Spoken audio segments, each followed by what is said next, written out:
Hello everyone, and of course this is IS 303, and this will be our introduction to your next case, M Pesa in Kenya. First, for a little background on the case. M Pesa is a money transfer service that made it possible for customers to deposit, send, and withdraw funds using text messages on their mobile phones. M Pesa is owned by Safaricom, and it was launched nationally in March of 2007. Customers didn't need a bank account. They could perform transactions at any Safaricom agent location. The registration for the service and deposits were free of charge. Other transactions had a tiered fee structure. Customers did not have to maintain a minimum balance. A fee was charged when money was withdrawn or sent to someone else, and if they were sending money to someone who was not a registered M Pesa customer, the fees were a little bit higher. Now, to make this all work, Safaricom had to establish agents, and they had to protect their profitability to ensure that the agents remained committed to the service. By 2012, more than 900 bill partners used M Pesa to facilitate person-to-business bill payments.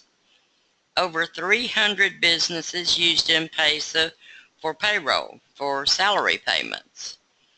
And partnerships with over 25 banks allowed customers to transfer money between their bank accounts and M Pesa accounts.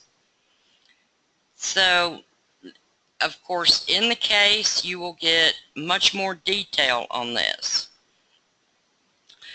In November of 2012, M Pesa launched M-Shwari, a savings and credit product. At this time, Safaricom had access to more account holders than all of the banks in Kenya combined. In the autumn of 2012, M Pesa had 15.2 million subscribers, 45,540 agents, and an average of 80 billion Kenyan shillings in transactions per month, representing 31% of the country's DPG. So, as you can see, it had been very successful up to this point. However, in February of 2013, the Kenyan government announced a new 10% tax that would be levied on all cash transfers. So that gives you a little bit of background, and as I said, the case itself will give you much more detail. But basically, obviously this case is about M Pesa, which is a mobile money system. It's largely about network effects, which you just read about. It uses cell phones to transfer money. And it makes financial transactions possible in a part of the world that's not widely served by banks.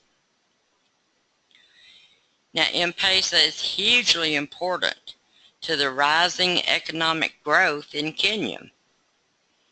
But the Kenyan government now wants to tax transactions.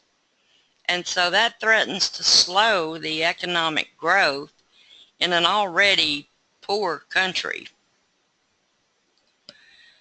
There is a link in the discussion instructions to a video.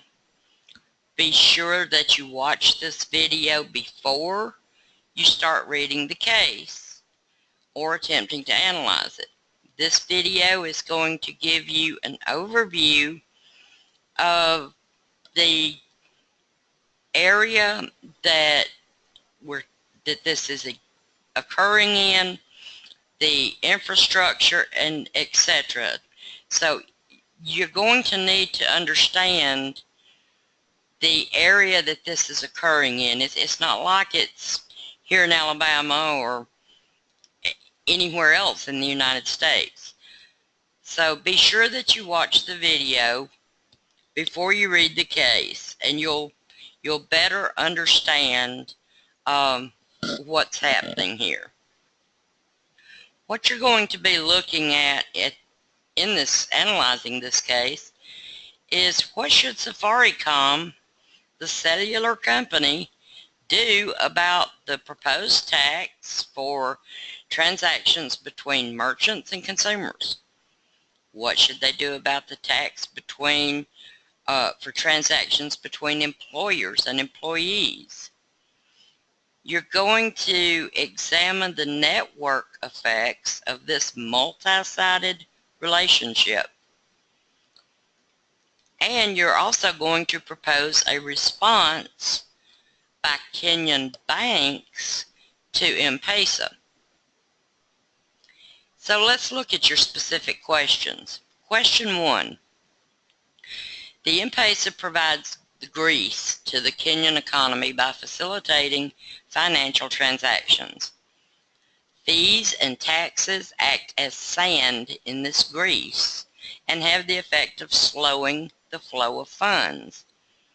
Given the importance of the M Pesa to the rising economic growth of the Kenyan economy, what should Safaricom do about the Kenyan government's announcement of a new 10% tax on financial transactions? Analyze the financial structure of the M Pesa system, and for this question, assume that we are only talking about transactions between consumers and merchants. And you have some choices here. A, pass the tax directly to the consumer at the time that funds are deposited. B, take the tax out of the agent's commission from the transaction. C, take the tax from the recipient's side of each transaction. Or D, split the tax between the sender and the receiver in each transaction. And again, remember that for this question, you are assuming that these transactions are between consumers and merchants. You'll use your structured white space format, make your choice, and of course then support your choice.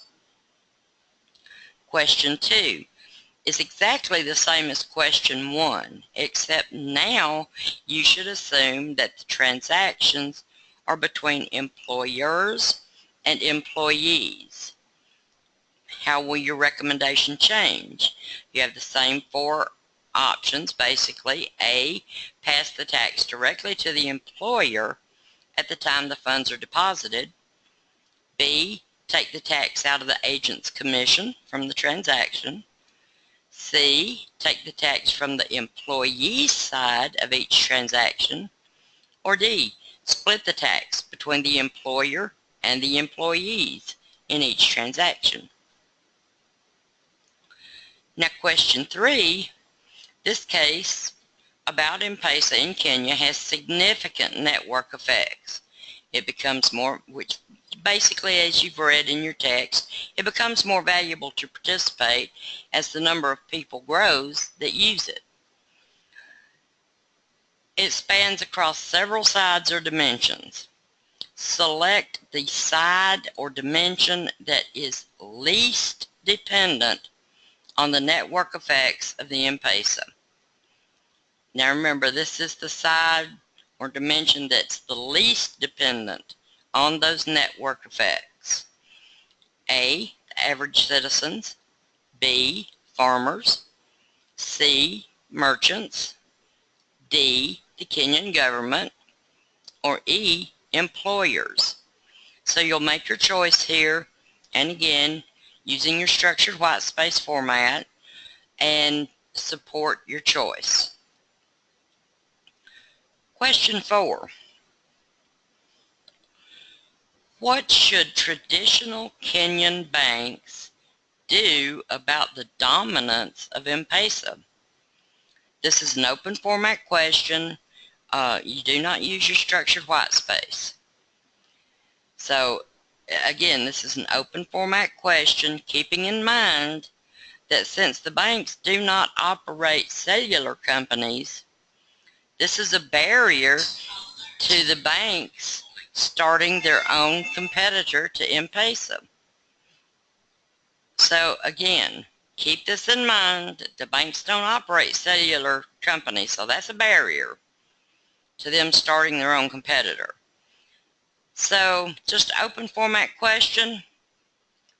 What do you think the traditional Kenyan banks should do about the dominance of M Pesa? And you'll have 75 words for this. You just don't use the structured white space format. And that is all of the questions for this case.